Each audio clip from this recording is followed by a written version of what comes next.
Well, I was working at Kaiser as, we call it palliative care nurse, and was given this gentleman to be one of my patients. And I remember initially seeing his name and going, wow, that's such a different name. You know, I got to make sure that I pronounce this name, last name in particular, correctly. And I remember coming in and, wow, I mean, immediately, honestly, I felt something different in the home. And a lot of warmth. And I remember this one right here, great support for her hubby, and smarter than a whip. I'm like, you know what? You're like the nurse right here. You know, I mean, she was educating me on some of the stuff to do with some particulars that we had to take care of. I just always remember coming each week and being offered wonderful food and goodies. I was always ended up, you know, great hospitality. And over the course of, how long was I your nurse? I think a year. It's over a year, a little over a year. I think that sounds about right.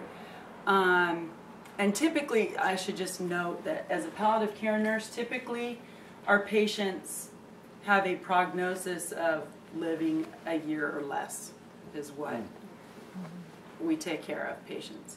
Hospice is 6 months or less. And so I, over the course of over a year, a lot of things happened. And it's okay.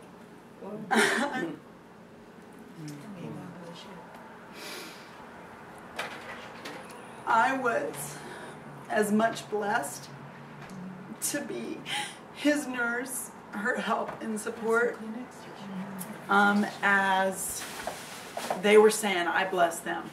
And so it was like very mutual. There was a lot of interesting conversations when I would come. I ended up making sure that this house was my last visit because I lived in Corona. Thank you. I lived in Corona at the time, and with the food and the good conversation, etc., and the talking that, you know, BJ and I, oh, thank you. BJ and I would have about, you know, supplies and so forth and what was going on and trying to get him what he needed. It just tended to go over what normally, you know, I would stay at a patient's house. And along with the food that, you know, I enjoyed and so forth and wasn't supposed to enjoy, but I enjoyed it anyway. I'm like, you're not supposed to be feeding me. I'm supposed to be doing here. You know, it's here, have some more. But anyway, over that course, I just found that course of time, I found that these people endeared themselves to me. And I remember at the time, I wasn't even engaged to who is my husband now. We weren't engaged yet, but we'd been dating, and here and there I mentioned a little bit about him to Herschel and to BJ. And I remember thinking, you know, I would love this man to marry me. You know, that would just be like the best thing ever. And something in me felt like that was what was going to happen.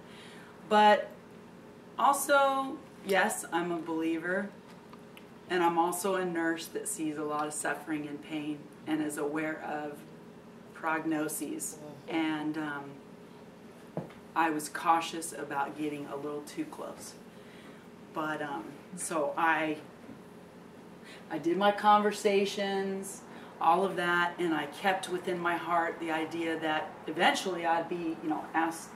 My husband would ask me to marry him, and that this man would be a part of that.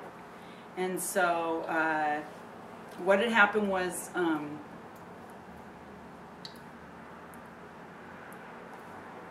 I ended up leaving Kaiser and thought about this family quite a bit.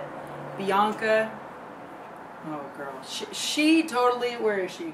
Endeared herself to me. Oh, I fell in love with her too, and just felt very embraced. But I had left Kaiser, thought many times of this family, but just lost track. And then got engaged and was planning my wedding, and there was someone else that we were going to have to marry us, but it just didn't feel right. And so about, I don't know, maybe 6 months before we got married, I thought, you know, I still have his number. Let me see it, you know, people change their numbers all the time, but let me just reach out. And sure enough, Herschel answered the call. And you remember me is what I'm busy saying. This is Suzanne. Do you remember me? I changed my name later to Sasanna, but I said, he says, oh yeah, you know, how you been?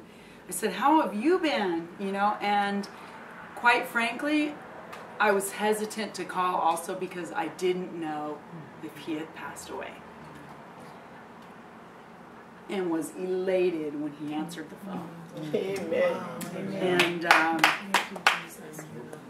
thrilled to no end to reconnect. And when I told him about getting married, I said, you know, this is a really strange request, and it's kind of on short notice. I don't even think it was 6 months. It might have even only been 3 months or less. It was a short notice. It was short notice. And I said, you know, I feel kind of funny asking you this, but would you consider to marry me and my husband? And oh, I would be honored. And and I said I would be honored. And so their family was there at my wedding, 10-10-10. And here it was, my previous patient, now friend, because there wasn't any conflict of interest, you know, with me being his nurse and so forth, married my husband and I 5 months ago. So we reconnected about probably 7 or 8 months ago, and feels still like home. And now, though, I don't feel like kind of a little concerned because of being his nurse, but did you tell him the practical joke I used to play on you and the Dr. Lewis? That's going to be your part to share. Pickle pig's feet. Oh yeah, I remember that. But before we go into the lighthearted, because I love that, we can end on that note. I do have to mention that there was a point in time that I, as a nurse, had to approach this family to let them know that their loved one may be passing soon. And I remember BJ being as strong as she is, and her faith and everything, I could see she was just worn. And then I remember her saying, you know, I've got this to do, and at the time, she wasn't, were you living here? No, I think that he was. Yeah. Oh yeah, okay, downstairs. And I hadn't yet met him, and I said, you know, we need to talk to your son, because we need to bring him in to, you know, help out with this and that, because we need to get prepared. And so I'll never forget talking to you downstairs. Yeah, you and your wife to be. You helped us out with all the paperwork so I can. And here it was, you know, a miracle. Because even though I had to bring those news, you know, God saw different news. I mean, He saw a different future. And was pleased to no end of what that meant. But, you know, it's funny because us as professionals, we may put on that professional, you know, attitude and so forth. We're people. And patients, or how would I say, individuals, people touch other people's lives. Yes. And like Herschel said, he didn't know to what extent he had touched my life.